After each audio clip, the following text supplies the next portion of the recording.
Samantala mga kapuso, ito, balitang pampainit na naman ang ulo. Kung si Weng Salvacion talaga, aga-aga oh. Ayan, yung Freedom of Information Bill mga kapuso, lalo lang daw maiipit pa sa Kamara de Representantes.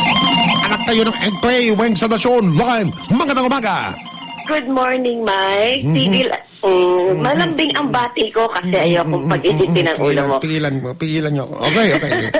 Tigil po ang lahat ng committee hearings sa Kamara umpisa sa susunod na linggo at kasama sa hindi na naman mapapagtuunan ng pansin ang Freedom of Information Bill. Bakit titigil lahat ng mga pagdinig sa Kamara? Bakit?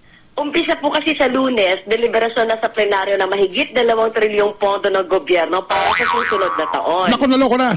Yan. Ayon kay House Majority Leader Naftali Gonzales, wala munang pagdinig ang mga komite para masigurong may quorum sa budget plenary deliberation, lalo pat target na ipasa ito sa October 15. Pero Mike, may 2 linggo pang break ang sesyon, umpisa September 22 at sa October 8 na ang balik nito. Gayunman, masyado maliit pa din ang puwang para sa FOI bill sa Oktubre. Bakit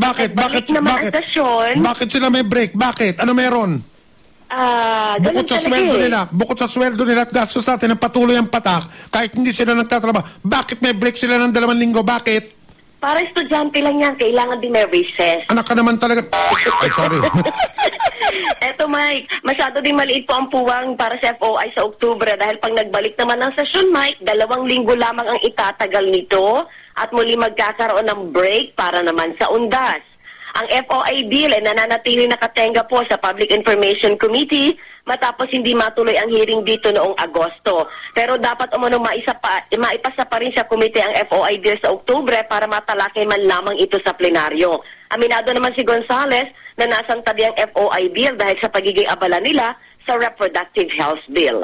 Ang inyong kapuso, Rowena Salvacion ng GMA Super Radio DCWB.